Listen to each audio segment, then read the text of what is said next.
भक्तों, आज चलिए चलते हैं घृष्णेश्वर ज्योतिर्लिंग की ओर। घृष्णेश्वर, घृणेश्वर, घुष्मेश्वर ज्योतिर्लिंग 12 ज्योतिर्लिंगों में अंतिम है और भगवान शिव के अत्यंत पावन एवं शक्तिशाली स्वरूपों में से एक माना जाता है। यह महाराष्ट्र के औरंगाबाद जिले, वर्तमान छत्रपति संभाजी नगर में एलोरा गुफाओं के निकट स्थित है। यह 12 ज्योतिर्लिंगों में 12वां और अंतिम माना जाता है।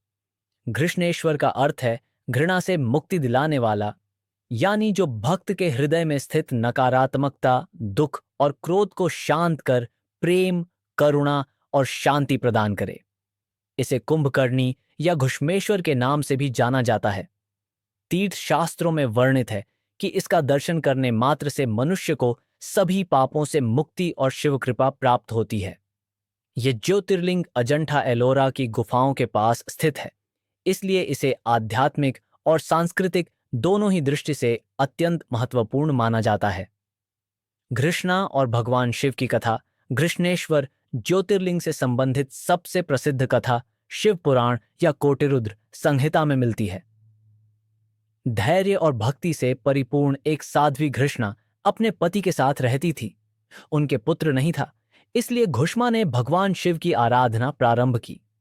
वह प्रतिदिन 108 पार्थिव लिंग बनाकर उनकी पूजा करती और उन्हें पास के तालाब में विसर्जित कर देती।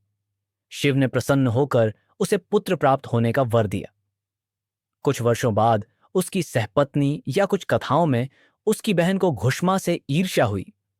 उसने घुष्मा के पुत्र की हत्या कर उसके शव को तालाब में फेंक दिया।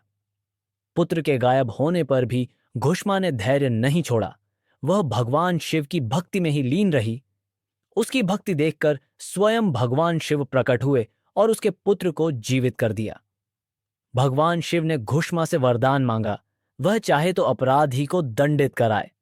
परंतु घुष्मा ने कहा, प्रभु, मेरे हृदय में किसी के लिए घृणा नहीं है, आप सभी का कल्याण करें।